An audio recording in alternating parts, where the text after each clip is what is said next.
All right. All right, Licking River Kennel Club, Friday, detective trial, I don't know, 1 or 2, but one of the detective ones. Detective 1. 10 minutes was the search time, 6 hides in total. The outside space was basically on this concrete here, and we've had very consistently predominant wind that is actually blowing from the building towards me. 2 hides outside.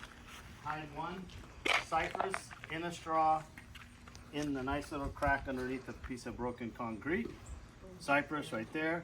Second hide was clove. Well, the last dog messed it up, but it was behind that old paint that's flaked on there. So these hides did a super job at having a straight blow through converging. This hide blew straight through the crack hide. The bulk of the dogs actually from the starting line had the crack hide, but as they worked it, they got pulled into this. A couple times we did have a little bit of wind shift, and it would shift and blow towards the corner where it says like private property in that corner over there. So that was the challenge out here was a straight, literally blow through converge, and it worked out perfect. Nothing down the sidewalk area. That was it. Just 2 hides outside. Then inside we had some fun challenge.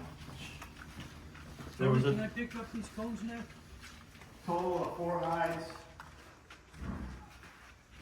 Total of 4 hides inside. Hide number 1, You're okay. It's okay. inaccessible, behind the table. This was my only anise hide, and it's in a tin behind the table, gray tin. Hide number 2 inside was birch, and I don't know, there's a little wood hole in there. I don't know if it was it's not a door stopper hole, but anyhow, in the straw in there. Hide number 3 inside was birch again, and this one is in a shrink wrap tube on the back side of this chair. This hide did a really nice job, and actually it was confusing for some dogs because it blew very nice underneath, and it was collecting and channeling along the bottom of the table. And a lot of dogs early on in the beginning stages, actually there was a couple no's on the bottom of the table. But most dogs actually did a really nice job. They hit a little bit over there, they worked past it, whatever, and then a lot of dogs had a nice turn back and worked into the thing. Now these 2 hides were really fun because the door jamb hide blew 2 separate directions. It peeled off and bled towards the table hide, the hide behind the table, and the other portion of it actually blew down the hallway. So it was a nice picture. Some of it did go a little bit behind the door, but not a whole lot. So a lot of dogs actually got hung up between these 2, and some dogs actually dismissed the table hide, thinking that they had found it here, right? So they dismissed it in their mind because they did channel together.